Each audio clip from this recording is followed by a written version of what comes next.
मेरे प्यारे मित्रों, आप सभी का मंजूचंद क्लासेज यूट्यूब चैनल पर स्वागत है। और हम पढ़ रहे थे बिहार बोर्ड मैट्रिक परीक्षा के मद्देनज़र केमिस्ट्री सब्जेक्ट के और चैप्टर 1 जो रासायनिक अभिक्रिया और समीकरण था। इसका पहला वीडियो के बाद इस दूसरा वीडियो है और इसके बाद भी 2 वीडियो ऑन आएंगे। इस चैप्टर का 4 वीडियो होगा जिसमें एक थ्योरी कंप्लीट किए जाएंगे। उसके बाद ऑब्जेक्टिव और सब्जेक्टिव का अपलोड होगा। तो आप सभी पेशेंस के साथ देखें और मैं पूरी गारंटी के साथ बोलता हूँ कि आपका थ्योरी और ऑब्जेक्टिव और सब्जेक्टिव का वीडियो देख तो आपसे बिहार बोर्ड इसमें एग्जाम वाला है, तो आपसे एक क्वेश्चन भी केमिस्ट्री से बाहर नहीं जाएगा। प्लीज देखिए, शुरू करते हैं आज का जो पीछे जो हम पढ़ चुके थे। तो एक बार मैं पीछे का रिवीजन करा देता हूँ, उसके बाद आपको आज के क्लास को शुरुआत करते हैं।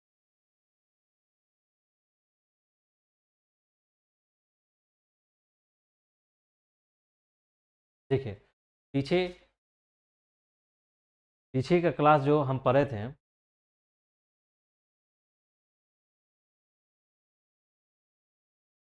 पीछे का क्या पढ़े थे। देखिए, इस चैप्टर का नाम ही था रासायनिक रासायनिक अभिक्रिया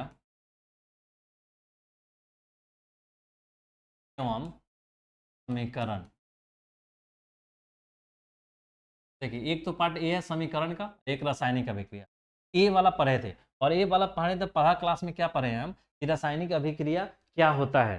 उसके पहले भौतिक परिवर्तन, रासायनिक परिवर्तन पढ़े थे क्योंकि वो बेसिक है, उससे ऑब्जेक्टिव क्वेश्चन पूछा जाता है। तो उसके बाद रासायनिक अभिक्रिया क्या है, रासायनिक अभिक्रिया कैसे होता है। तो कैसे होता है तो बताए थे कि क्या, जब H2 प्लस O2 बनता है H2O, तो ये अणु होता है, लेकिन अणु तो रिएक्शन में भाग लेता ही नहीं है, ये रासायनिक अभिक्रिया में भाग लेता नहीं है। फिर ये कैसे रिएक्शन होता है, तो H2O O2 बनने से पहले ही हाइड्रोजन में टूटेगा, O में टूटेगा और ये एटम हो गया, यानी परमाणु हो गया। परमाणु अब रिएक्शन करता है, दोनों आपस में रिएक्शन करेगा तो फिर हमें एक H2O अणु देता है, जो हमें बाद प्रतिफल के रूप में जल मिलता है। ठीक, उसके बाद रासायनिक अभिक्रिया के अभिलक्षण विशेषता बताए थे। तो कौन कौन सा विशेषता था कि पहला तो अवस्था में परिवर्तन। अवस्था में परिवर्तन मतलब कि ठोस है तो ठोस से द्रव हो गया, द्रव या गैस हो गया, जैसे मोमबत्ती का पिघलना और मोमबत्ती का गैस में बदलना। ठीक, दूसरा था रंग में परिवर्तन। रंग में परिवर्तन आपने देखा था कि कैसे रंगीन से आपका रंगहीन बन जाता है सोल्यूशन, या कोई हरा रंग का सोल्यूशन बन जाता है तो आपने रंगीन। उसके बाद हमने किया ताप में परिवर्तन। ताप में परिवर्तन यानी किसी भी दो अभिकारक को रिएक्शन कर, जैसे तो एग्जाम्पल क्या दिए थे, कैल्शियम CaO प्लस H2O, यानी कैल्शियम ऑक्साइड को जब जल से रिएक्शन कराते थे, कैल्शियम हाइड्रोक्साइड मिलता था और प्लस उष्मा निकलता। कली चूना से चूना बनता है, खैनी वाला तंबाकू वाला चूना। तो उसमें क्या होता था कि उसमें उष्मा निकलता था, तो वो टेम्परेचर ताप में पड़े। उसी के नीचे एक और रिएक्शन के बारे में बताए थे जिसमें ठंडा यानी टेम्परेचर कम हो जाता है, यानी फर्ज कर बैरियम सल्फेट था BaSO4। बैरियम सल्फेट को टच करने पे हमें ठंडा का अनुभव मिलता, ताप में परिवर्तन। उसके बाद क्या, अवक्षेप का निर्माण। कई ऐसे अभिकारक आपस में रिएक्शन करता है, अभिक्रिया करेगा और आपको प्रतिफल के रूप में एक अवक्षेप देगा। जैसे आपका अवक्षेप क्या था, आपका अवक्षेप था जैसे सिल्वर नाइट्रेट के साथ रिएक्शन करता था NaCl, इसी तरह बैरियम सल्फेट का अवक्षेप मिलता था, केवल अवक्षेप। ये 3-4 पॉइंट जो है आपको अभिलक्षण में याद रखना।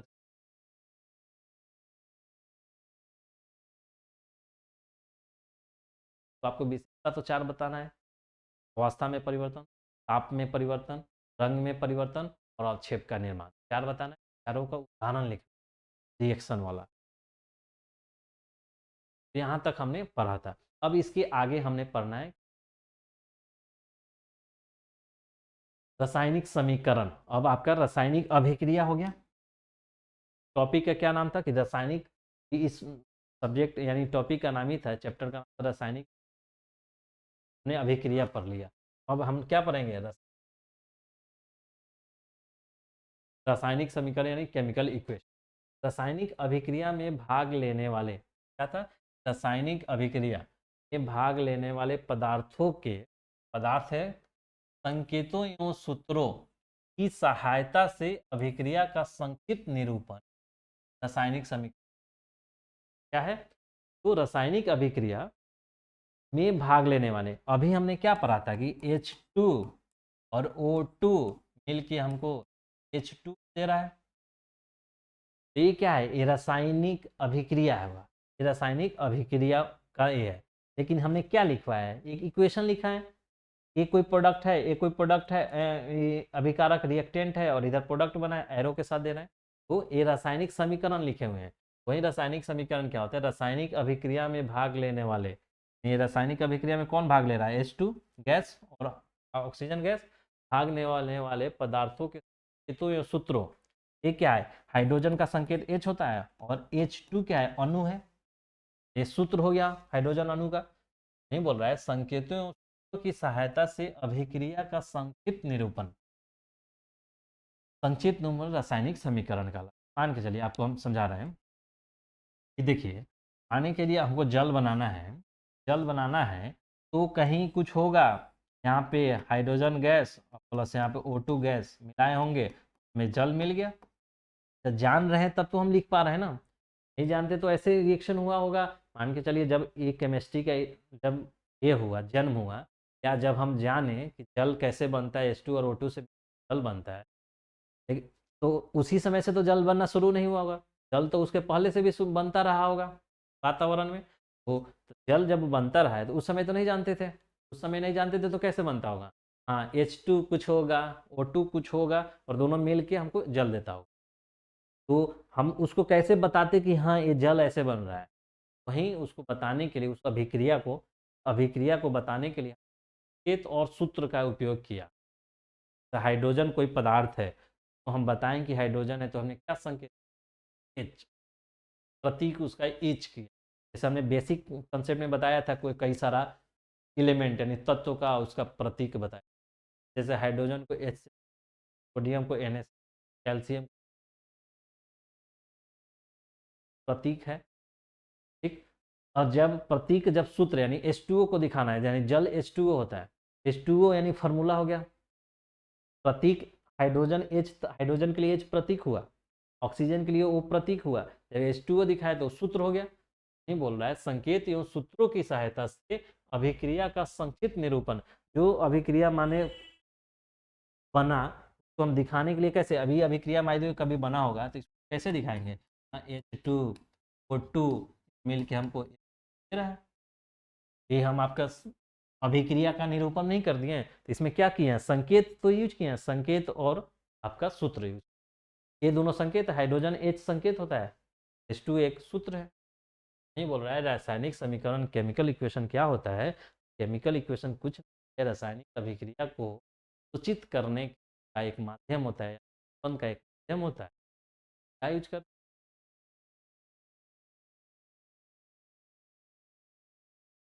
आपको डेफिनेशन में पूछा जाता है कि क्या होता है, बता रासायनिक, क्या डेफिनेशन लिखिएगा। अब देखिए, अब ये आपका डिफिनीशन लिखने के बाद ये ऐसा बता दीजिए कि कोई भी पदार्थ हो, डी कोई पदार्थ हो, मिलके C प्लस डी देता है, प्लस संकेत में ए किसी पदार्थ का संकेत है, ठीक। हाइड्रोजन प्लस ऑक्सीजन जल, यानी शब्दों में देखिए, अब क्या है कि आप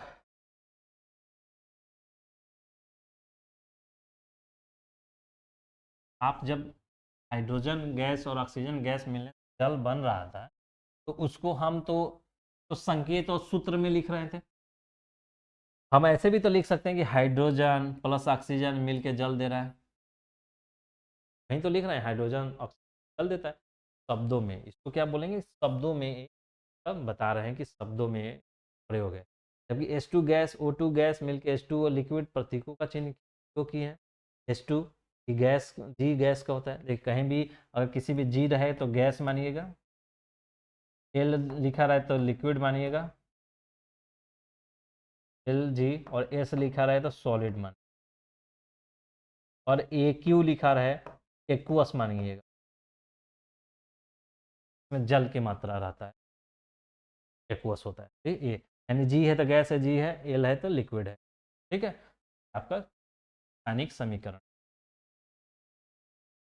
रासायनिक समीकरण लिखने के नियम, अब कैसे रासायनिक तो अभिक्रिया के अभिकारकों को, अभिकारक रिएक्टेंट, अभिक्रिया के अभिकारकों को उनके संकेतों या अणुसूत्रों समीकरण के बाई ओर लिखा जाता है, बाई ओर लिखा जाता है। यानी आपका जब H2O बन रहा है तो किससे किससे बन रहा था? H2 गैस और O2 गैस। H2 गैस और O2 गैस क्या था? अभिकारक था। तो अभिकारक को हम कहाँ लिखते थे? बाएं साइड में, तीर के बाएं। और किसके बाएं साइड में? तीर के बाएं साइड में या तीर के दाएं साइड, ये हम ध्यान देते हैं। ठीक है, यहाँ पे आप क्या बोल रहा है कि अभिक्रिया के अभिकारक, ये अभिक्रिया है, अभिकारक क्या है? H2 गैस O2 गैस के संकेतों या अणुसूत्र समीकरण के बाईं ओर लिखा जाता है। ये बाईं ओर समीकरण के, यानी ये एरो के बाईं ओर। एक से अधिक अभिकारक रहे, एक से अधिक अभिकारक की स्थिति में उनके सूत्रों को बीच धन चिन्ह या पॉजिटिव देते हैं। जैसे अगर सिर्फ H2 रहता तो कुछ नहीं रहते, लेकिन H2O2 है तो इसके बीच में हम धन चिन्ह प्रयोग किया जाता है। अभिक्रिया के प्रतिफल को उनके संकेतों या अणुसूत्र के समीकरण के दाईं ओर लिखते हैं। यानी जब H2 और प्लस O2 मिल के बनता है H2O, प्रतिफल है तो समीकरण यानी एरो के दाईं ओर लिखते हैं, तो प्रतिफल को दाईं ओर लिखते हैं। एक से अधिक प्रतिफल की स्थिति में उनके सूत्रों के बीच धन चिन्ह का प्रयोग किया जाता है। मतलब एक से अधिक बने, जैसे NaCl प्लस कुछ भी Hc, या ऐसे ऐसे देखिए NaOH प्लस HCl, ये आपका रिएक्शन करे तो क्या बनेगा? NaCl और प्लस H, ठीक, NaOH plus HCl, NaHCl plus H2O बन जाता है। तो इधर क्या देख रहे हैं? दो प्रतिफल है, दो प्रतिफल के बीच में क्या प्लस का चिन्ह दिए। वही बोल रहा है कि एक से अधिक प्रतिफल अगर आ जाए, यानी तीर के दाईं साइड में, तो उनके बीच धन चिन्ह यानी पॉजिटिव चिन्ह, पॉजिटिव साइन का दे।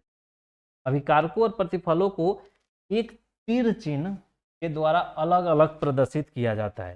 यानी ये इधर वाला अभिकारक है, इधर वाला प्रतिफल है, तो उसको बीच में क्या देते हैं? तीर चिन्ह देते हैं। दोनों को अलग अलग प्रदर्शित करते हैं कि अभिक्रिया किस दिशा में, तीर चिन्ह यह प्रदर्शित करता है कि अभिक्रिया किस दिशा में तरफ हो रही है। जैसे देखिए, हम मान के चलिए कि H2 प्लस O2 और ये बन रहा है H2O। अभी तीर हम ऐसे दे सकते हैं क्या? नहीं, क्योंकि ये दोनों के मिलने से ये बन रहा है। जब तक ये दोनों मिलेगा नहीं तब तक ये बनेगा नहीं। तो इसीलिए तीर का चिन्ह जो होता है ऐसे देते हैं, और एरो का मतलब होता है कि ये दोनों के मिलने से ये बन रहा है, यानी रिएक्शन इधर से होके इधर जा रहा है, यानी दिशा बताता है। तो रासायनिक समीकरण लिखने का क्या क्या नियम है कि अभिकारक, अभिकारक हमेशा बाईं साइड में होगा। अगर एक से अधिक अभिकारक है तो उसके बीच में प्लस चिन्ह यानी धन चिन्ह का साइन देंगे। प्रतिफल होगा वो दाएं साइड में होगा, और एक से अधिक प्रतिफल है यानी प्रोडक्ट है तो उसके बीच में हम पॉजिटिव का साइन देंगे। ठीक, उसके बाद बाएं साइड और दाएं साइड यानी अभिकारक और प्रतिफल को अलग करने के लिए बीच में हम तीर का निशान देते हैं, और तीर का निशान हमें वो दिशा प्रदान करता है जिधर से होकर रिएक्शन हुआ है। यानी H2 प्लस O2 मिल के H2O मिलता है, तो H2 प्लस O2 और एरो का साइन देंगे H2O की तरफ, ताकि ये दोनों के मिलने से H2 का मान हो। ठीक है, तो लिखने का तो हमेशा याद रखिएगा कैसे लिखेंगे। कोई भी चीज देगा देगा यहाँ इसको इसको मिलने से ए बन रहा है, तो मिलने वाले से इधर बाएं साइड में और बनने वाले दाईं साइड में। रासायनिक समीकरण, तो देखिए अभी रासायनिक समीकरण पढ़ें क्या होता है। नहीं, क्या होता है? प्रतीक और सूत्रों में विकारों को, रासायनिक अभिक्रिया को निरूपण होता है। रासायनिक समीकरण क्या होता है? जो रासायनिक अभिक्रिया होता है उसको चिन्हों, प्रतीक को और सूत्रों के माध्यम से प्रदर्शित करना रासायनिक समीकरण कहलाता है। रासायनिक समीकरण कैसे लिखा जाता है वो देख लिए। अब देखिए रासायनिक समीकरण दो प्रकार का होता है, एक होता है संतुलित रासायनिक समीकरण, दूसरा आता है असंतुलित रासायनिक समीकरण। ये बैलेंस्ड या अनबैलेंस्ड। तो रसायन संतुलित रासायनिक समीकरण में क्या होगा कि तीर के बाएं साइड में और तीर के दाएं साइड में परमाणुओं की संख्या समान होगा तो उसको संतुलित बोलेंगे। जब समान नहीं रहेगा तो असंतुलित। हम संतुलित रिएक्शन का यूज करते हैं। जैसे देखिए हम आपको एक जगह, बहुत जगह हमने आपको H2 प्लस O2 H2O। आप लोग भी सोच रहे होंगे कि सर तो एक ही क्वेश्चन लग रहा है सर को आता है और इसी को हमेशा दिए जा रहे हैं। लेकिन ऐसा नहीं है, एक ही चीज़ का इसलिए यूज कर रहे हैं ताकि हर जगह वो चीज़ें आपको समझ में आए एक ही चीज़ पे, ताकि एक चीज़ से समझ में आ जाएगा तो और चीज़ पे अप्लाई कर लेंगे। इसलिए हम एक ही एग्जाम्पल आपको देखा। देखिए H2O2 H2O मतलब कई जगह हमने ऐसे लिखा है, और शुरू के वीडियो देखिएगा पहला लेक्चर में तो हमने H2+O2 और H2O और इधर 2 और इधर 2 हम ऐसे भी लिखा था, 2H2+O2+2H2O। कई जगह हमने ऐसा लिखा, ये वाला H2+O2 H2O। एक दो जगह हमने ऐसा शुरू वाले में, इससे पहले वाले लेक्चर के शुरू में हमने एक वाला लिखा। तो देखिए ये बैलेंस नहीं है, लेकिन हम लिखने के क्रम में मान लेते हैं कि H2O2 मिलकर H2O मिलता है, इसलिए बैलेंस नहीं लिखते। लेकिन जब हमको रिएक्शन प्रॉपर वे में बताना होगा, ढंग से बताना होगा, तो हमेशा हम बैलेंस रिएक्शन लिखेंगे। क्योंकि देखिए इधर क्या है, H हाइड्रोजन का 2 एटम है, इधर ऑक्सीजन का 2 एटम है। इधर देखिए H2 है, हाइड्रोजन का 2 एटम तो है, हाइड्रोजन का 2 एटम है। इधर क्या है, ऑक्सीजन का 1 एटम है, इधर ऑक्सीजन का 2 एटम है। ये बैलेंस हुआ क्या, नहीं हुआ, बैलेंस नहीं। ये इक्वेशन जो है, ये समीकरण जो है बैलेंस नहीं है। लेकिन ये देखिए ये बैलेंस्ड है। अब देखिए इधर क्या है, हाइड्रोजन का 2 और 2, 2 दूना 4, हाइड्रोजन का 2 एटम और 2 बार 2 हाइड्रोजन का 2 एटम यानी 4 एटम हो गया। इधर देखिए 2 दूना 4 यानी हाइड्रोजन का 4 एटम। इधर देखिए ऑक्सीजन का 2 एटम है, और इधर देखिए ऑक्सीजन इधर एक है, लेकिन ये 2 से मल्टीप्लाई है यानी 2 ऑक्सीजन, यानी यहाँ पे ऑक्सीजन का 2 एटम है। इसमें क्या देख रहे हैं, रिएक्टेंट यानी अभिकारक और प्रतिफल दोनों साइड, दोनों का एटम की संख्या परमाणु समान है। तीर के बाएं साइड में और तीर के दाएं साइड में अगर परमाणु की संख्या बराबर होता है, संतुलित रासायनिक बराबर नहीं, वही बोल रहा है कि संतुलित रासायनिक समीकरण और रासायनिक, देखिए संतुलित रासायनिक और रासायनिक समीकरण जिसमें तीर चिन्ह ये बाईं ओर क्या होगा अभिकारक, एवं दाईं ओर क्या होगा प्रतिफल। ये प्रत्येक तत्व के परमाणुओं की संख्या समान हो। प्रत्येक तत्व, तत्व देखिए इधर H2 है यानी H एक तत्व है, O एक एलिमेंट तत्व है। इधर H का भी परमाणु संख्या और इधर H का परमाणु संख्या, इधर O का परमाणु संख्या, इधर भी O का समान होता है, तो उसे रासायनिक क्रिया कहते हैं। और देखिए H2+O2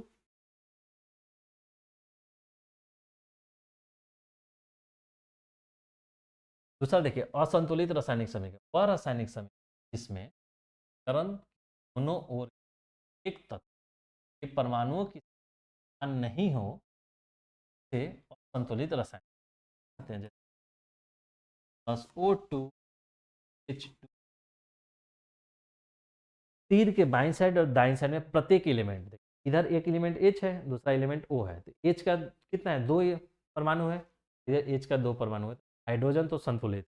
ऑक्सीजन का देखिए, ऑक्सीजन का इधर क्या है, 1 परमाणु है, ऑक्सीजन का 2 परमाणु है, बैलेंस।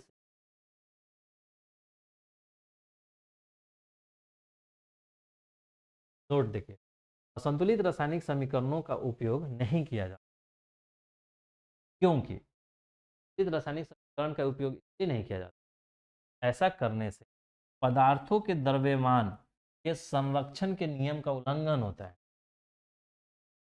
एक नियम है पदार्थों के द्रव्यमान का संरक्षण, आप 9th क्लास में पढ़े होंगे, कोई भी पदार्थ को नहीं क्रिएट किया जाता, जैसे एनर्जी के बारे में पढ़े होंगे, energy not be created, conservation of energy, ऊर्जा का संरक्षण का नियम क्या बोलता है कि ऊर्जा को नहीं तो हम बना सकते हैं, ऊर्जा जितना है एक रूप से अलग रूप, अदर अदर यानी अलग अलग रूप में अंतरण हो सकता है, ऊर्जा को नहीं, ऊर्जा को बचा सकते हैं। इसी तरह द्रव्यमान का संरक्षण, मान को नहीं हम क्रिएट, द्रव्यमान जो होगा रूप बदल, द्रव्यमान लॉ ऑफ कंजर्वेशन, रासायनिक अभिक्रिया के दौरान, रासायनिक अभिक्रिया के दौरान, के दौरान पदार्थ को न बनाया जा सकता है, नहीं ना ये रासायनिक समीकरण यानी O2 अगर H से बन रहा है, नहीं तो हम हाइड्रोजन ऑक्सीजन जितना द्रव्यमान है उसको हम अलग से बना सकते हैं, नहीं इसको नष्ट करके जल बना सकते हैं। द्रव्यमान बढ़ा, इधर का द्रव्यमान जो है घटा सकते हैं, मान के चलिए इधर का द्रव्यमान संतुलित तो है नहीं, इधर ऑक्सीजन एक एटम है, इधर ऑक्सीजन 2 एटम है, यानी इधर 2 एटम है, इधर द्रव्यमान ज़्यादा है, इधर द्रव्यमान कम है, या आप द्रव्यमान ज़्यादा लिए हैं और इधर कम हो जा रहा है, यानी अब नष्ट कर ये ऐसा नहीं होता है। तीर के बाईं साइड में जितना द्रव्यमान यानी मास रहेगा, वहीं तीर के दाएं साइड में भी द्रव्यमान, ठीक है। क्या होगा, द्रव्यमान आप समान होना चाहिए, इसमें समान नहीं है, इसीलिए हम इसको करते हैं।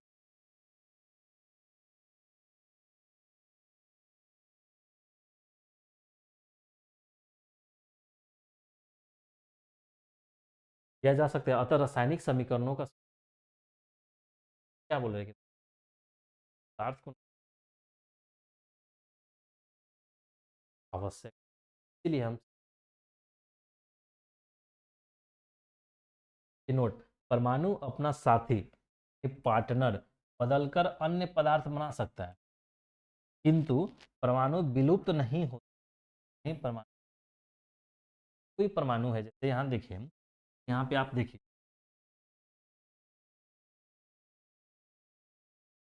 H2 प्लस O क्या बना रहा है, H2 बना रहा है, तो क्या हो रहा है कि हाइड्रोजन अब एक अलग पार्टनर उसके साथ अभिक्रिया करके बोल रहा है कि अपना साथी बदल सकता है, H2O2 से रिएक्शन कर, कहीं H हो सकता है दूसरे से करेगा, जैसे देखिए NaOH प्लस, जैसे यहाँ देखिए NaOH प्लस Hc, ये क्या होगा यहाँ पे H प्लस है, तो ये क्या बनता है, NaCl बनता है, NaCl और प्लस H, यहाँ पे क्या देख रहे हैं, H ऑक्सीजन के साथ रिएक्शन कर रहा है, यहाँ भी H ऑक्सीजन के साथ रिएक्शन करता है, लेकिन Na क्या है, NaCl के साथ रिएक्शन, तो क्या कर रहे हैं, एक दूसरे से रिएक्शन पार्टनर बदल सकता है, के दरम्यान में बदलाव ला सकता है। किसी रासायनिक अभिक्रिया में परमाणु संरक्षित रहता है, कंजर्व रहता है, नहीं तो दरम्यान परमाणु तीर के इधर बाएं साइड में परमाणु और इधर दाएं साइड में रासायनिक समीकरण। अब देखिए, अब आपने पढ़ा कि रासायनिक समीकरण, संतुलित रासायनिक समीकरण संतुलित होगा कैसे, ये तो H2O2 H2O बन रहा है, तो ये तो इजी था, तो आप संतुलित कर ले रहे थे, आएगा कि देख कर संतुलित करने का होना चाहिए, नहीं रासायनिक हीट एंड ट्रायल विधि, देखिए कोई ऐसा परफेक्ट नहीं है एक द्वारा हम रासायनिक हीट एंड ट्रायल विधि होता है, मतलब मान लगा के, हाँ चलो हीट एंड ट्रायल मतलब मान लगा रहे हैं, चलो डालेंगे तो हीट एंड ट्रायल विधि, हीट एंड ट्रायल विधि की सहायता से पूछे कि रासायनिक समीकरण कैसे करते हैं, किस विधि से, हीट एंड ट्रायल विधि से, मान वाला सभी कारकों राइट साइड में बाद होती है, ये प्रतीक या सूत्रों से पहले गुणांकों यानी कोएफिशिएंट को इस तरह समायोजित किया जाता है कि तीर के दोनों ओर प्रत्येक तत्व के परमाणुओं की बराबर हो जाए, तीर के दोनों ओर प्रत्येक तत्व के परमाणुओं की क्या बराबर, जैसे देखिए प्लस O2 H2O बोल रहा है कि इसके लिए अभिकारक और उत्पादक, ये दोनों अभिकारक है, उत्पाद है, ये प्रतीक या सूत्रों से पहले गुणांक यानी सूत्र है या प्रतीक है, उसके पहले हम ऐसा गुणांक को इस तरह समायोजित करते हैं कि तीर के दोनों प्रत्येक तत्व के परमाणुओं के बराबर हो जाए, मतलब मतलब क्या है कि तीर के बगल बाएं साइड में अभिकारक, तीर के दाएं साइड प्रतिफल, तो प्रतिफल के सूत्रों या प्रतीकों के बगल में, जैसे ये हुआ, इसके बगल में ये हुआ, इसके बगल में इस तरह से हम कोएफिशिएंट यानी गुणांक का उपयोग करते हैं कोई नंबर एक इंटीजर नंबर, वो वो नंबर का यूज करते हैं इस तरह से, ताकि तीर के बाएं साइड में और तीर के दाएं साइड में रहने वाले सभी तत्वों के परमाणु बराबर हो जाए। अब यहाँ एच टू था, यह क्या कर रहे थे, यहाँ पे हम 2 कर रहे थे, यहाँ पे 2 कर, गुणांक यहाँ पे 2 लगा रहे थे, इधर गुणांक 2 लगा रहे थे, बैलेंस हो जाए।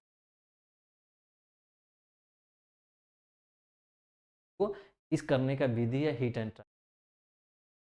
इस संतुलन को दरम्यान संतुलन भी कहा जाता है। संतुलन को, रासायनिक समीकरण को दरम्यान संतुलन कहा जाता है, क्योंकि दोनों ओर के तत्वों के परमाणु बराबर होने से उनका द्रव्यमान भी बराबर हो। जैसे देखें H2O2, इधर भी परमाणु संख्या बराबर, इधर भी परमाणु संख्या बराबर, एक परमाणु का जो द्रव्यमान इधर होगा उधर भी होगा। परमाणु द्रव्यमान मान।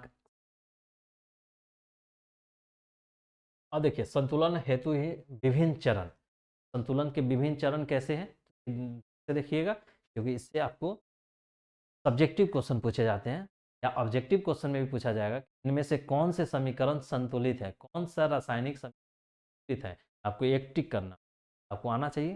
कैसे सब्जेक्टिव में बोला जाता है कि दिए हुए समीकरण का आप संतुलित करें, दिए हुए समीकरण को संतुलित करें, आपको संतुलित करने आना।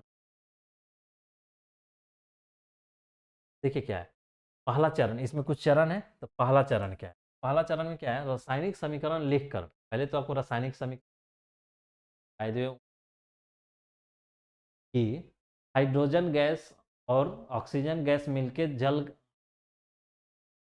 ऐसे लिखे आपको, जल का निर्माण हाइड्रोजन गैस और ऑक्सीजन गैस के मिलता है, इसका समीकरण था उसे संतुलन कैसे बना, जल का निर्माण हाइड्रोजन गैस एवं ऑक्सीजन गैस के मिलने से होता है, इसका समीकरण लिखे, समीकरण सूत्र लिखे, इसे संतुलित करे। तो आपको तो पहले समीकरण लिखने आना, हाइड्रोजन गैस और ऑक्सीजन गैस नहीं बोल रहा है कि पहला चरण में रासायनिक समीकरण लिखें। जैसे देगा H2O2, हम रासायनिक समीकरण लिखेंगे H2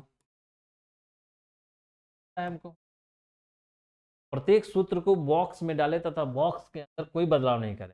अब बोल रहा है कि ये हमारा सूत्र लिख लेंगे, ये बॉक्स में डाल दीजिए और इसके अंदर कोई बदलाव नहीं करना है। ये नहीं कि ये 2 को 1 कर दें और इधर 1 कर दें, या ऐसा इधर H2 है O2 है तो इधर H2 है, इधर O2 है तो यहाँ पे 2 लिख दें, ऐसा आप नहीं। क्या आप सोच सकते हैं ना, हम चलिए आप H2 दिए हैं, 2 दिए वहाँ से और इसको आप H2O लिख रहे हैं, हम क्यों नहीं H2 तो है ही, O2 है यहाँ पे 2 दे दिए, संतुलित तो हो गया। H2O2 आप वहाँ से ऐसा कर सकते हैं कि ऐसा नहीं करना, नहीं करना, क्योंकि आप जल का परिभाषा बदल दिए ना, जल का सूत्र बदल दिए ना, जल का फॉर्मूला क्या होता है H2O, हाइड्रोजन गैस और ऑक्सीजन गैस के मिलने से जल बनता है, आपने H2O2 लिख दिया तो ये जल रहा क्या, जल नहीं है, H2O2 तो कुछ और हो गया, जल नहीं रहा, तो आप तो जल का ही फॉर्मूला बदल दिए। इसीलिए बोल रहा है कि दिए हुए जो भी हम समीकरण लिखेंगे, समीकरण को हम बॉक्स में डाल देंगे, हम बॉक्स में बदलाव नहीं करेंगे, हमको समीकरण में हम बदलाव करने का, हम जल का फॉर्मूला थोड़ी बदल सकते हैं।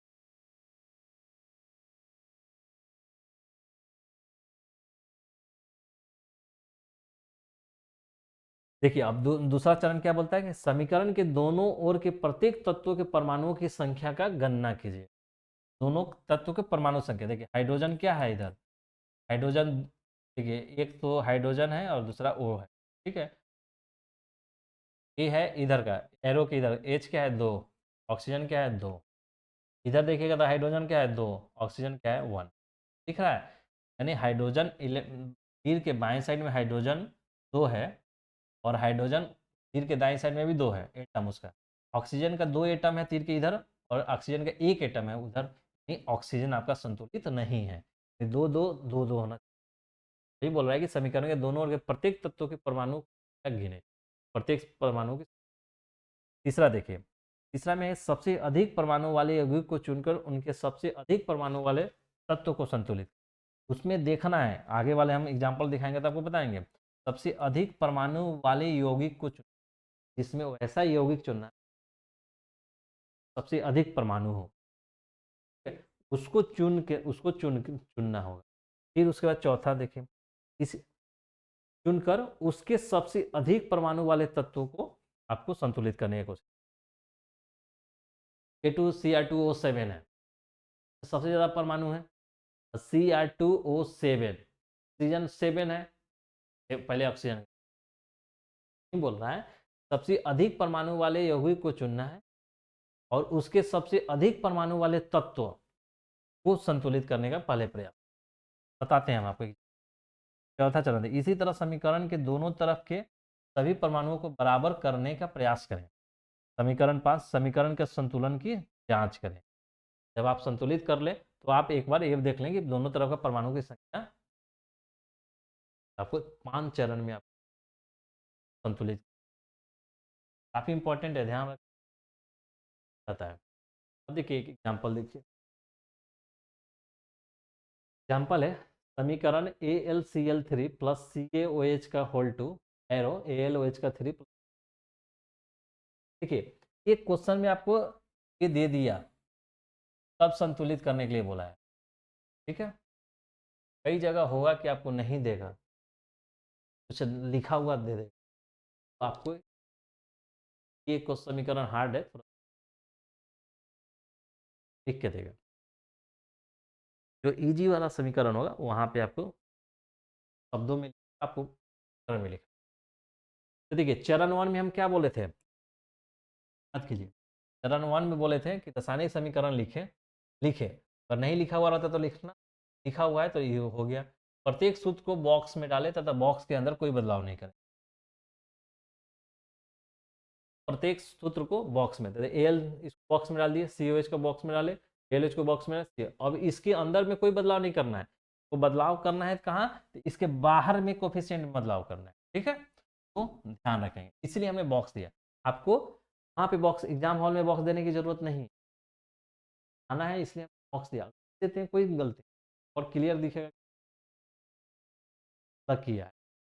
फिर आपको समझाने के लिए गया, क्योंकि देखिए अगर आप नहीं देते, अगर CA2 को कर दे रहे हैं या 2 को 4 कर दे रहे हैं, गलत होने का, बॉक्स में दिया। चरण 2, चरण 2 में क्या था, गणना करना है समीकरण के दोनों ओर के प्रत्येक तत्व के परमाणु की संख्या का गणना कीजिए। तीर के दोनों ओर जो भी परमाणु संख्या है, सीरियल नंबर 1 2 तत्व। अब देखिए इस इक्वेशन में तीर के बगल इधर वाला तत्व कौन कौन सा, एक तो Al है, एक Cl है, Ca है, Cl। अब देखिए, अब OH में ये नहीं सोचिएगा कि ऑक्सीजन है और H है, ये नहीं सोचिएगा O से ऑक्सीजन, H से हाइड्रोजन, तो O एटम अलग है और H एटम अलग है। OH एक अलग ही अणु होता है, दोनों एक साथ एग्जिस्ट करता है। बेसिक में देखिएगा जो टेबल बताए थे, OH ऑलरेडी अपने एग्जिस्टेंस रखता है, इसलिए OH तो नहीं कि O और H, OH हाइड्रोक्साइड एक अलग ही ये कर लिया। अब देखिए बाईं साइड, तीर के बाईं साइड में देखेंगे तो L कितना है 1 है, Cl कितना है 3, Ca कितना है 1 है, OH कितना है OH दाईं ओर देखिए L कितना है 1 है, OH कितना है OH नहीं देखिए, पहले Cl है। थोड़ा ध्यान रखिएगा कि L यहाँ पे, तो Cl कहाँ है इसमें, Cl क्या है यहाँ पे 2 है, Ca कहाँ है यहाँ पे, OH क्या है वहाँ पे 3। अब देखिए बाएं और दाईं साइड में संतुलन है क्या, ठीक। देखिए कैसे, एक एक तो है 3, यानी ये संतुलित नहीं, एक एक है 2, यहाँ पे Cl और OH असंतुलित, ठीक। Cl और क्लोरीन और हाइड्रोक्साइड असंतुलित। सच्चे आपका 3 क्या होता था, 3 होता था सबसे अधिक परमाणु वाले यौगिक को चुनकर उसके सबसे अधिक परमाणु वाले तत्वों को संतुलित कर, यानी आपको हम यहाँ पे क्या चुनना है, Cl और OH को असंतुलित करना है। सर्वप्रथम हम देखेंगे कि सबसे ज्यादा किसमें आपका एटम वाला चीज है, Al 3 1 4 है, कोई एक 3 है, 3 1 4 है, इसमें इधर वाले में 3 1 4, नहीं AlCl3 के Cl परमाणु और एल परमाणु को संतुलित। ठीक, देखिए ये वाले को ध्यान रखिए, एक परमाणु यौगिक, एक परमाणु, परमाणु इसमें 3 1 4 परमाणु है, 2 1 3 परमाणु है, 4 वाले को सेलेक्ट करेंगे, 4 तो वहीं AlCl3 को इसको बैलेंस करना है, परमाणु को Al और परमाणु को संतुलित करना है। अब देखिए इधर, इधर Al और देखिए एक चीज और, वो तो चेंज कर लिए, उसके बाद का यौगिक को चुनकर उसके सबसे अधिक परमाणु वाले तत्वों को संतुलित करिए। एक तो पहले चुनना है कि जिसमें सबसे ज्यादा परमाणु है, इसमें 4 था 3 था, और इसमें उसको चुनना है जिसका सबसे ज्यादा परमाणु है। एल का परमाणु क्या है, एक है, Cl का परमाणु, हम सबसे पहले Cl को, ठीक, देखिए Cl इधर 3 है, इधर Cl 2 है, 2 और 3 को कैसे करेंगे, 2 और 3 को कैसे करें, अब इधर Cl क्या है, 3 है, इधर Cl क्या, कैसे बैलेंस करें, 3 और 2 है, 3 और 2 को एलसीएम, अगर एलसीएम लेंगे तो 3 दूना 6, यानी 6 करना होगा, नहीं आपको 6 करना, इधर अगर 2 से मल्टीप्लाई कर देंगे इधर 6 हो जाएगा, इधर 3 से मल्टीप्लाई करेंगे तो इधर 6 हो जाएगा, समझ रहे हैं, इधर 2 से मल्टीप्लाई कर देंगे तो 3 दूना 6 हो जाएगा, इधर 3 से मल्टीप्लाई कर देंगे तो 6 हो जाएगा, तो वहीं हमने किया है, AlCl3 में 2 से मल्टीप्लाई किया और CaOH का होल टू 2 AlOH। अब देखिए हमने क्या किया कि 2 तो हमने बैलेंस किया होगा, 3 CaCl2 हमने, अब देखिए अब Cl2 बैलेंस हो गया, Cl3 बैलेंस हो गया, अब हमको Al देखना है, Al इधर क्या था, 1 था, इधर 1 था, तो इधर तो हमने 2 दे दिया, तो क्या हो गया, 2 Al बढ़ गया मेरा, अब Al भी अब अनबैलेंस हो गया, असंतुलित हो गया, तो हम यहाँ पे 2 दे देंगे, 2Al भी बैलेंस हो गया। तो अब देखिए चरण 4 क्या था, आपका स्टेप 4 क्या था, स्टेप 4 में था कि इसी तरह समीकरण के दोनों तरफ के सभी परमाणुओं को बराबर करने का प्रयास कीजिए, तरह इसको सभी को करना था। तो चरण 4 अन्य परमाणु को संतुलित करें, तो अन्य परमाणु को संतुलित करना है, तो Al संतुलित हो गया, Cl हो गया, Ca देखिए, Ca क्या है, इधर, इधर 3 हो गया Ca, इधर 1 है, यानी 3 यहाँ पे दे देंगे तो हो जाएगा, तो 3 दे दिए, 3 Ca। अब देखिए OH में क्या बदला हुआ, 3 दूना 6 OH हो गया, और इधर भी 3 दूना 6 OH है हमारे यहाँ पे, ठीक है, फिर चेक करेंगे। चरण 5 क्या बोलता था कि आपको संतुलन की जांच कर लेना है, संतुलित आया वो जांच कर लेना है, वो संशय, फिर वही लेंगे तत्व LCl CaOH, लेंगे तो 2 6 3, बाईं तरफ और दाईं तरफ Al का MSC, अतः उपयुक्त समीकरण करते हैं।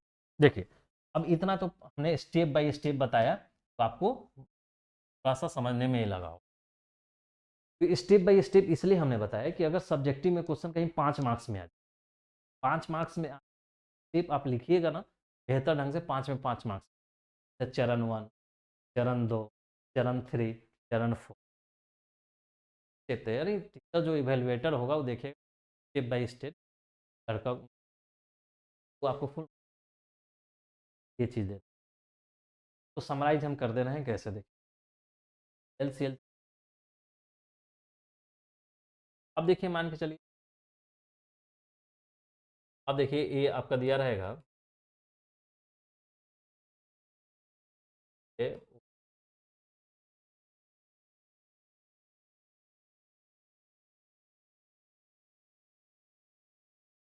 L3, देखिए यहाँ पे ये इक्वेशन ही दिया हुआ था ना, LCl3,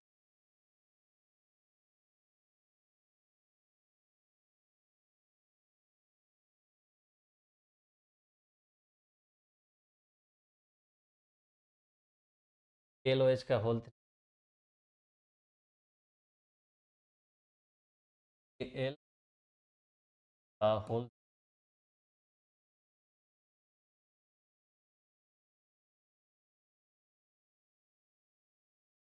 इक्वेशन था LOH का होल 3,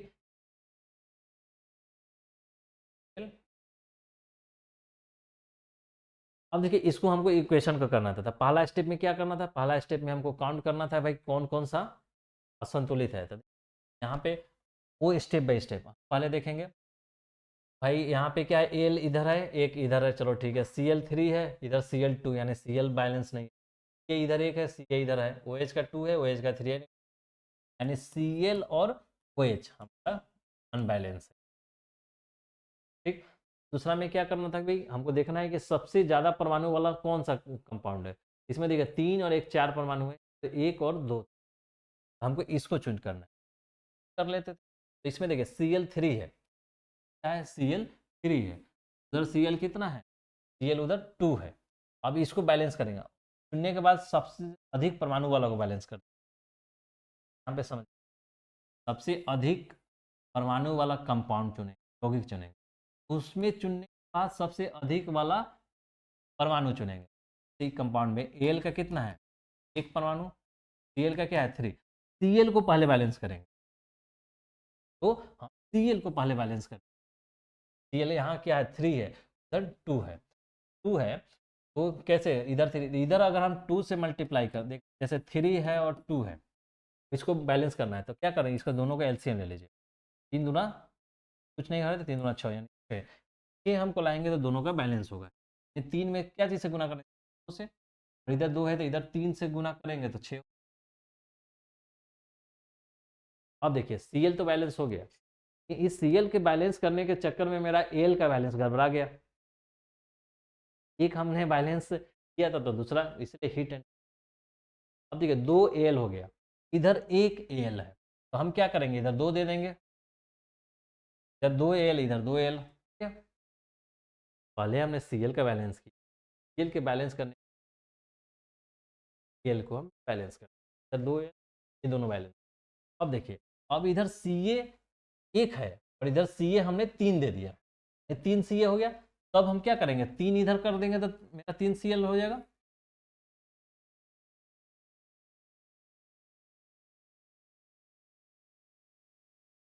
इधर क्या करेंगे, 3 लिख देंगे, 3 Ca हो गया। अब देखिए 3 Ca बैलेंस हो गया। अब देखिए OH को बैलेंस करेंगे, 3 दूना 6 OH हो गया। अब मेरा देखिए 6 OH हो रहा है क्या, 3 और 2, 3 दूना 6 OH है। ये देखिए अभी ऐसा है 2OH का A, यही ना है।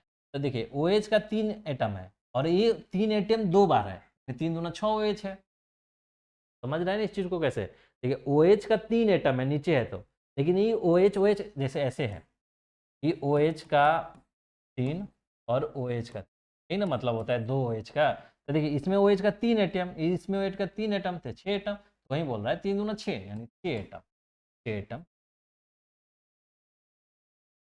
क्या समझे, आपको ऑब्जेक्टिव में अगर दिया रहेगा, आपको ऑब्जेक्टिव में दिया रहेगा तो आप ऑब्जेक्टिव में रहेगा तो ऐसे तुरंत देख लीजिएगा, बैलेंस करने तो देखने से बैलेंस हो जाएगा, पता चला।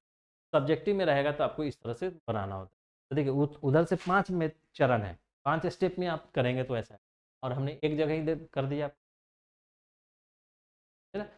वो 5 चरण करने की जरूरत नहीं पड़ा। अगर सब्जेक्टिव में पूछेगा तो हम 5 चरण लिखेंगे, हाँ लिख के बताना होगा, सब्जेक्टिव है, उसी पे मार्क्स मिलेगा आपको स्टेप बाय स्टेप।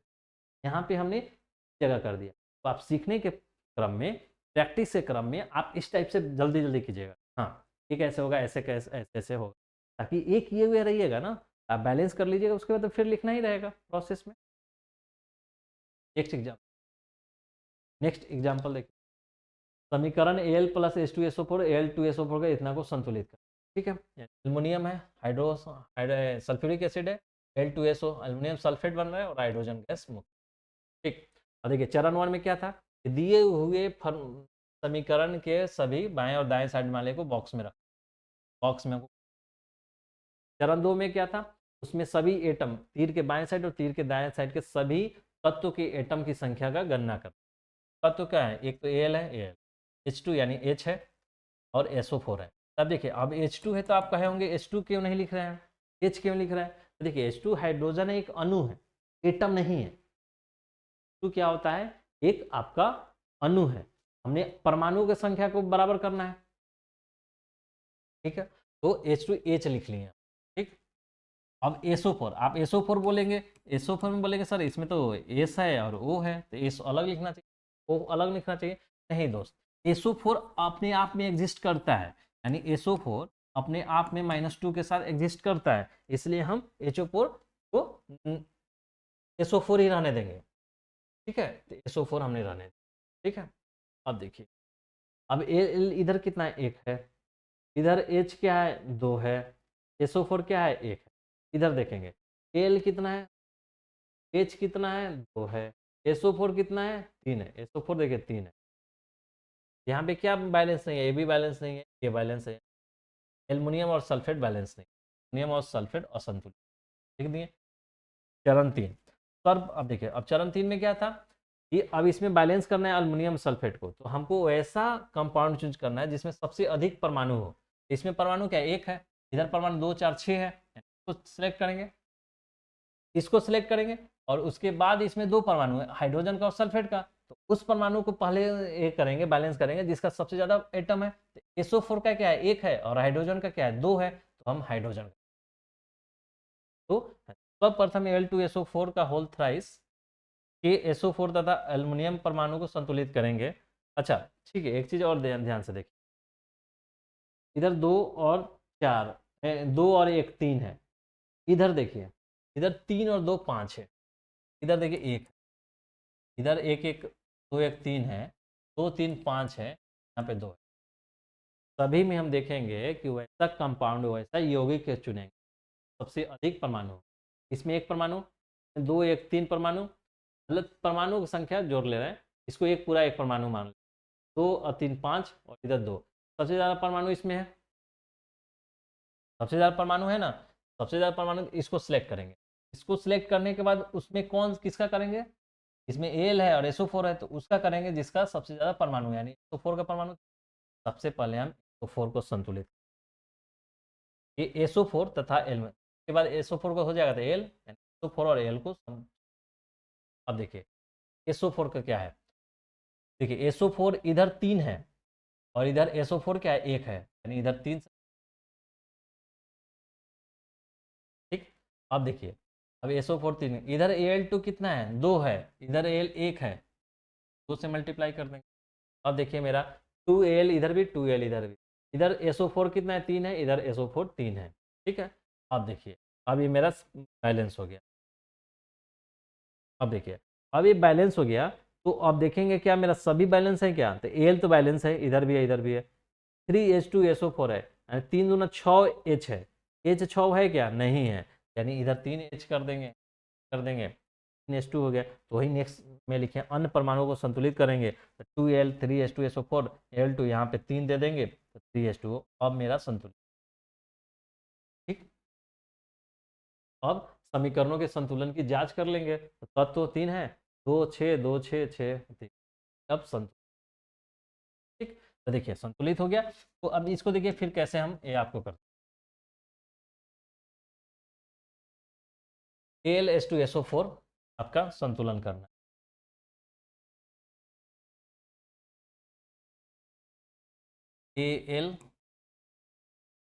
Al2SO4 बन रहा था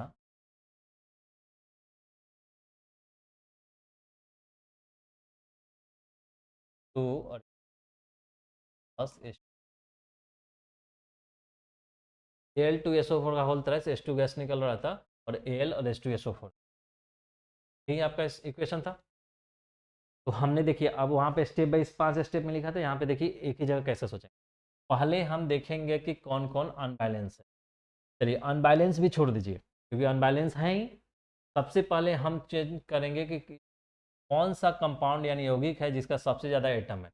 इधर देखिए, इधर क्या है, 1 एटम है, इधर 2 और इधर है 3।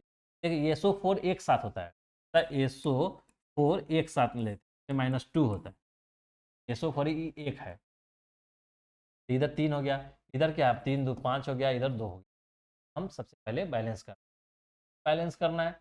इसमें बैलेंस करना है तो हमको क्या करना है, देखना है कि हाँ इसका क्या है। देखिए SO4 और Al2 ट्रू है, SO4 3 है, तो इसमें सबसे ज़्यादा परमाणु किधर, SO4 3 का है, इनका इधर करेंगे। SO4 इधर 1 है, 3 कर देंगे, 3 SO4। अब देखिए Al2 है, यानी एल्युमिनियम 2 है, इधर एल्युमिनियम 1 है, तो इधर 2, ये वाला और ये वाला सटिस्फाई। अब उसके बाद क्या बचा, सिर्फ H2 बचा है जो बैलेंस नहीं है। H2 देखिए, इधर 3 दूना 6 H2 है, और इधर 2 H2 है, तो इधर 3 दे देंगे,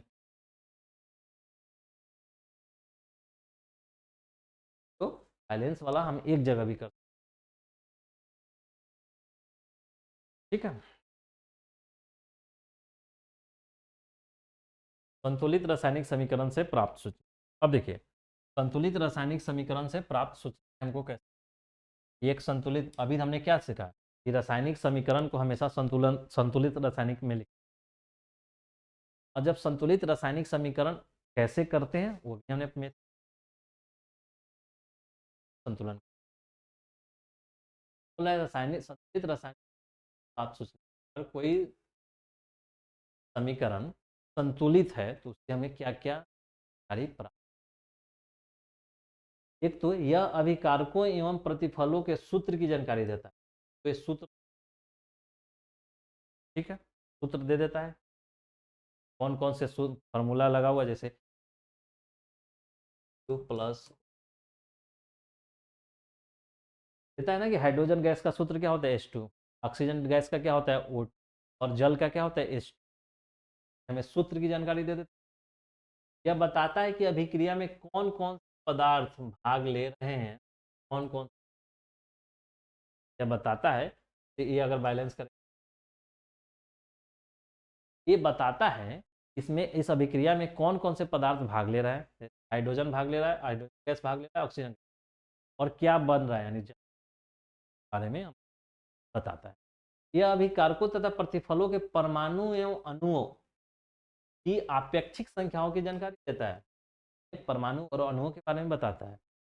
अगर परमाणु बैलेंस कर, परमाणु परमाणु और अणु, यह अभिकारकों और प्रतिफलों के द्रव्यमान का अनुपात बताता है, द्रव्यमान भी बताता है कि अभिकारक और प्रतिफल क्या द्रव्यमान, अभिकारकों और प्रतिफलों के मोलों की संख्या भी बताता है, मोलों की संख्या भी बताता है, या गैसीय अभिकारकों और प्रतिफलों के अपेक्षिक आयतन के बारे में बताता है।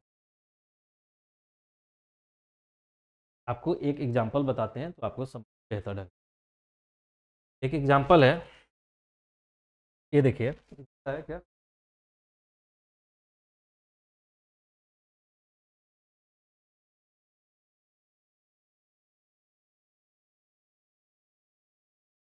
अब ये इक्वेशन है, संतुलित है, क्योंकि देख लीजिए सल्फर इधर 2 है, सल्फर इधर 2 है, ऑक्सीजन 4 है, 2s 3 6 ऑक्सीजन, ठीक है।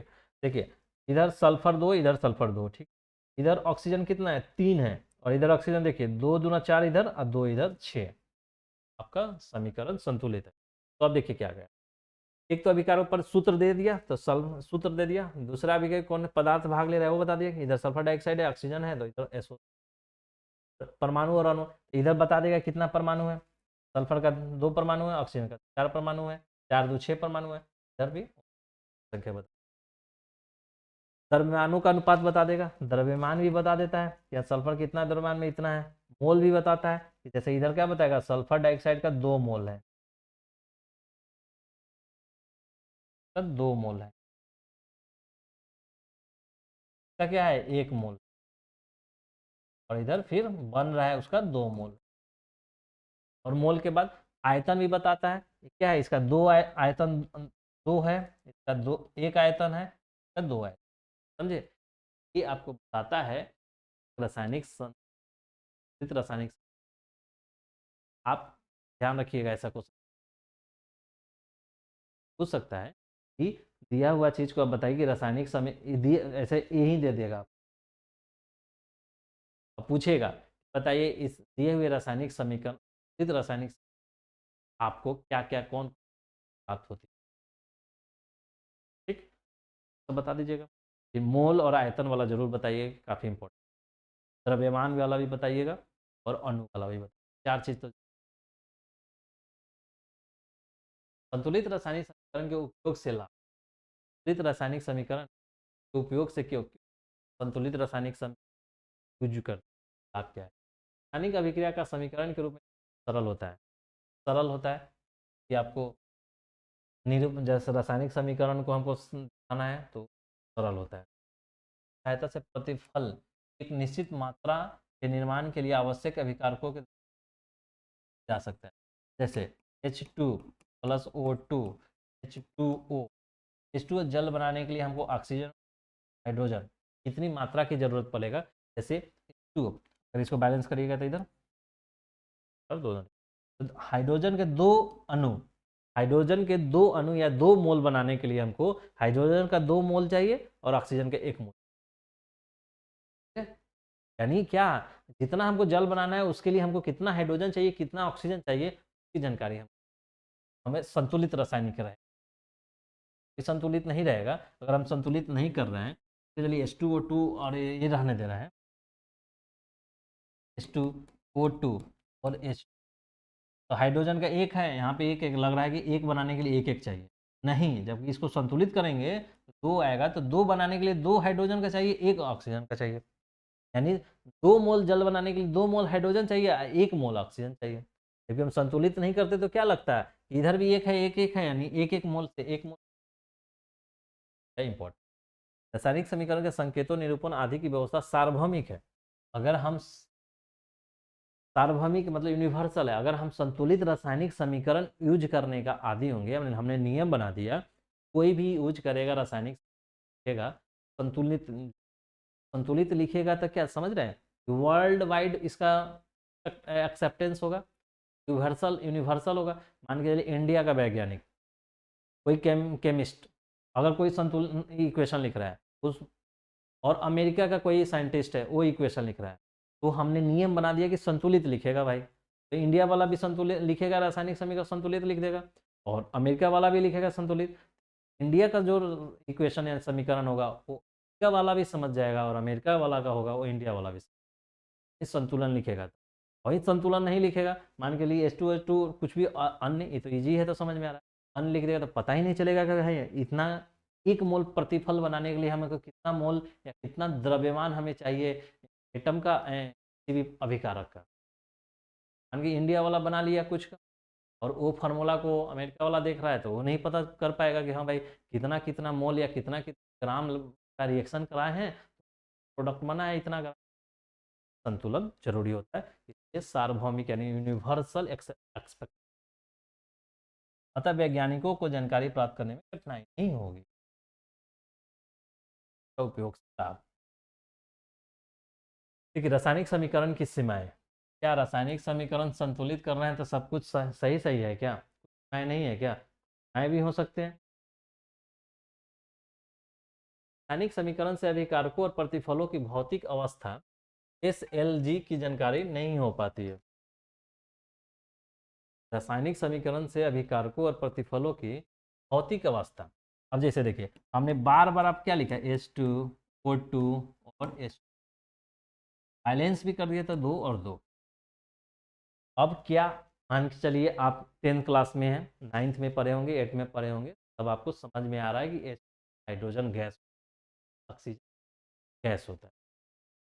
लेकिन मानिए 5 क्लास के बच्चे को अगर हम इक्वेशन लिख दें, और क्या वो देख के बता देगा कि हाइड्रोजन क्या है, वो हाइड्रोजनों के बारे में ना हो, लेकिन अगर हम इसके बगल में हमें G लिख दें, इधर बगल में L लिख दें, और उसको बता दे G फॉर गैस है, तो पढ़ेगा ना H2G, यानी H2 क्या है, गैस है, यानी हाइड्रोजन गैस है, O2 क्या है, गैस है, और H2 क्या है, लिक्विड है। नहीं बोल रहा है कि जो हमारा रासायनिक समीकरण संतुलित करते हैं उसमें अगर हम ये सब नहीं लिख रहे हैं, नहीं बता रहे हैं, तो कोई देख के ये नहीं बता सकता है कि वो क्या है, तो यानी वो इसकी सीमाएं, H2 सिर्फ लिखने से 2 + O2 और H2O, और तो यहाँ भी लिख दिए, दो संतुलित भी कर दिए, नहीं पता चलता है कि उस में पदार्थ का भौतिक अवस्था क्या है, अभिकारक और प्रतिफल का भौतिक, एक इसका सीमाएं। ये अभिक्रिया की गति और समय संबंधी जानकारी नहीं देता, ये अभिक्रिया कर रहे हैं कि हाइड्रोजन गैस और ऑक्सीजन गैस को मिलाएं, क्या हम बता रहे हैं कि कितना जल्दी हमको जल, कितना घंटा हम रिएक्शन कराएंगे तो भाई हमको जल मिलेगा, या किस स्पीड यानी किस गति से हमारा रिएक्शन होना चाहिए, इसकी जानकारी नहीं देता। समीकरण, यह अभिक्रिया किन दशाओं में, मान के चलिए हाइड्रोजन और ऑक्सीजन, क्या हम किसी भी दशा में मिलकर जल बना देता है क्या, वातावरण में हाइड्रोजन है, ऑक्सीजन है, वातावरण में सभी गैस है, क्या वातावरण में मिल मिल के गैस बन रहा था? एनी टाइम पानी गिरते रहना चाहिए था, नहीं ना? वो एक दशा होता है, ताप और दाप, यानी टेम्परेचर और प्रेशर। कुछ में उत्प्रेरक भी काम करता है, रिएक्शन सब उत्प्रेरक का। हम आपको ये संतुलित रासायनिक समीकरण नहीं बताता, यह अभिक्रिया किन दशाओं में संभव है ये जानकारी नहीं देता है। है यह जानकारी नहीं देता है कि अभिक्रिया ऊष्माक्षेपी है या ऊष्मा, यानी इस इक्वेशन से पता चल रहा है कि इसमें हम एनर्जी दे रहे हैं या एनर्जी निकल, इधर उसमें निकलेगा या उसमें चाहिए, नहीं पता चल रहा है, तो ये चीज़ की कमी। अभिक्रिया पूर्ण करने के लिए जो आवश्यक सावधानियां बरतनी चाहिए उसकी जानकारी नहीं होती है। अब मान के लिए हाइड्रोजन गैस और ऑक्सीजन गैस को मिला के जल बना रहे हैं, इसमें क्या क्या सावधानी बरतना होगा? क्या हाइड्रोजन और ऑक्सीजन कहीं दो सिलेंडर मिला देंगे और जल बन जाएगा? मान के लिए यहाँ पे हाइड्रोजन ऑक्सीजन, मानिए कोई केमिकल वाला गैस हो, तो अगर हम ला के नॉर्मली मिला दें तो हमारे शरीर हेल्थ पे असर पड़ेगा। कोई भी इक्वेशन जो संतुलित हो वो हमें ये नहीं जानकारी देता है कि इस इक्वेशन या ये समीकरण को होने के लिए किस कंडीशन, किस इन्वायरमेंट की ज़रूरत है। कुछ चीज़ें लैब में ही बना सकते हैं, कुछ चीज़ें में बोलते हैं भाई ग्लव्स पहन के बनाइए। सल्फ्यूरिक एसिड है, उसको छूने से पहले छूइएगा तो जल जाएगा, यानी तेजाब होता है सल्फ्यूरिक एसिड। तेजाब को हाथ में डालिएगा, देखते हैं जल तेजाब छूना नहीं होता है। क्या कहीं H2SO4 हम बार बार आपको दिएगा, H2SO4 लिखा हुआ रहेगा, H2SO4 लिखेगा तो यहाँ लिखा हुआ रहता है कि हाथ से नहीं, हाथ जल जाए। क्या क्या सावधानियां बरतनी चाहिए, ठीक, ये 5 पॉइंट आप ध्यान रखें सब्जेक्टिव में। ये सब सीमित, कौन सा सीमित? भौतिक अवस्था के बारे में जानकारी नहीं देता है, गति और समय कितना चाहिए उस इक्वेशन को आपको इक्वेशन को होने के लिए, वो नहीं देता है। अभिक्रिया होने में, अभिक्रिया किन दशाओं में हो रहा है, यानी किस टेम्परेचर पे, किस प्रेशर पे हो रहा है, उसके बारे में जानकारी नहीं होती। और ये भी नहीं देता है कि ऊष्माक्षेपी है, एक्सोथर्मिक है या एंडोथर्मिक है।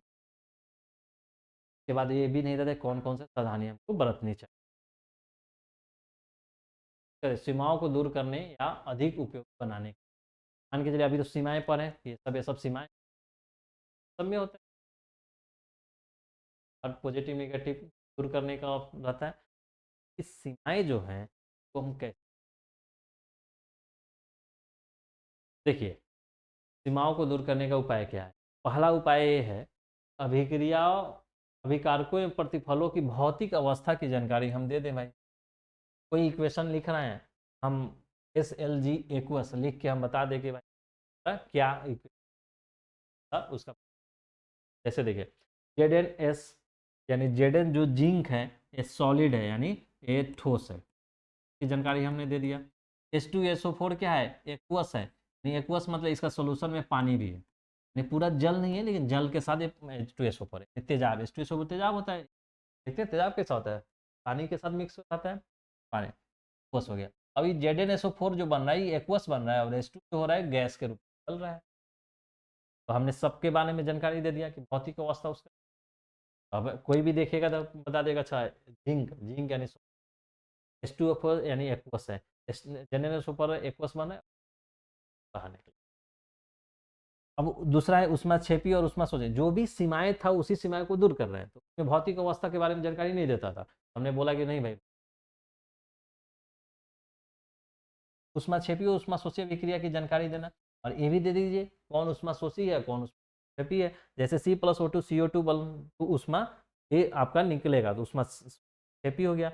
N2+O2 को ऊष्मा चाहिए, देखिए इधर ऊष्मा है तो उधर निकलने का बोलते हैं, क्योंकि प्रतिफल है ना, दोनों मिल के ये बना है, नहीं बना है यानी ऊष्मा बना है, ऊष्मा बना है तो नहीं, लेकिन इधर तीर के इधर ऊष्मा दिया हुआ है, यानी इसको ऊष्मा दिए होंगे तब ये NO बना हो, तो ऊष्मा निकलता है उसको ऊष्माक्षेपी, और ऊष्मा देते हैं ऊष्मा जाएगा, शोषी करेगा तो ऊष्मा। ऐसे हम लिख के बता दीजिए भाई, इधर ऊष्मा निकल रहे थे, नहीं मान लेंगे ऊष्मा शोषी, और इधर ऊष्मा लिख दिए हैं क्षेपी है, ठीक है। तीसरा देखिए, गैसों के उत्सर्जन की जानकारी दीजिए, गैस निकल रहा है तो उसका उत्सर्जन की जानकारी दीजिए। ZnH2SO4 पिछला वाला यही क्वेश्चन है। इसमें H2 में वहाँ क्या लिखे थे, गैस लिखे थे, और यहाँ पे क्या सॉलिड लिखे थे, यहाँ पे एक्वस लिखे थे, ये एक यहाँ पे गैस थे। गैस का एरो दे देंगे तो पता चलेगा गैस निकल रहा है। अवक्षेप निर्माण के लिए देखिए शुरू में ही बताए थे पिछला वीडियो में, ऐसा कहीं दिया रहा है कि क्वेश्चन तो गैस निकल रहा है, गैस निकल रहा है, निकल रहा है का प्रतीक है। अगर ऐसे रहेगा तो अवक्षेप निर्माण अवक्षेप बन हो रहा है और यहाँ पे AgNO3HCl, AgNO3HCl के HCl और HNO3 बन रहा है, HCl में ऐसे दिया यानी सारी दे दी। अभिक्रिया की शर्तों जैसे दाब, ताप, उत्प्रेरक आदि की जानकारी तीर चिन्ह के ऊपर लिखकर बताए।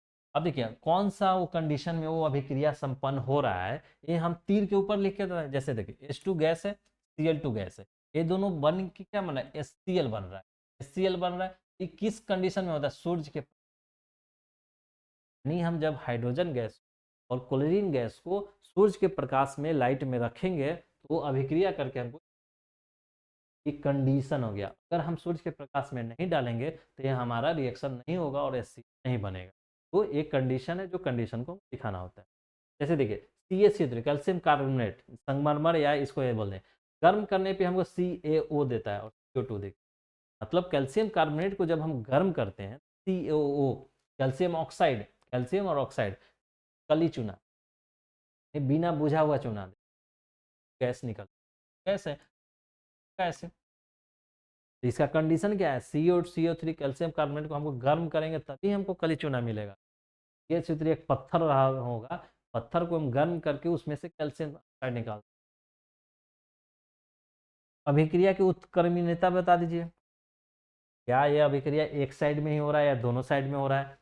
तो उत्क्रमणीयता बोलते हैं, जैसे N2 3H2 2NH3 भी बनेगा। जब नाइट्रोजन गैस और हाइड्रोजन गैस को मिलाएंगे तो NH3 अमोनिया बनेगा। लेकिन अमोनिया को भी जब हम तोड़ेंगे तो नाइट्रोजन गैस और हाइड्रोजन गैस में बदल जाएगा। यानी दोनों तरफ का रिएक्शन है, इधर से भी होगा और इधर से भी हो सकता है। जैसे ये देखिए ये रिएक्शन है, ये है कि H2 + Cl2 ये बना है, HCl बन रहा है। ये रिएक्शन का हमको डायरेक्शन दे रहा है कि यहाँ इससे इसे मिले, इससे इससे बनेगा कि नहीं कोई गारंटी नहीं है, ठीक है। लेकिन यहाँ पे क्या है कि ये दोनों को मिलने से ये बनेगा और इसको तोड़ेंगे तो ये दोनों से भी देंगे, ठीक है। तो देखिए ये आपका यहाँ तक रहा। इसके आगे हम नेक्स्ट क्लास में देखेंगे। हाँ, इसके आगे हम नेक्स्ट क्लास में देखेंगे कि आपका क्या बचा हुआ है। तो आप देख लेंगे कि अभी क्या है।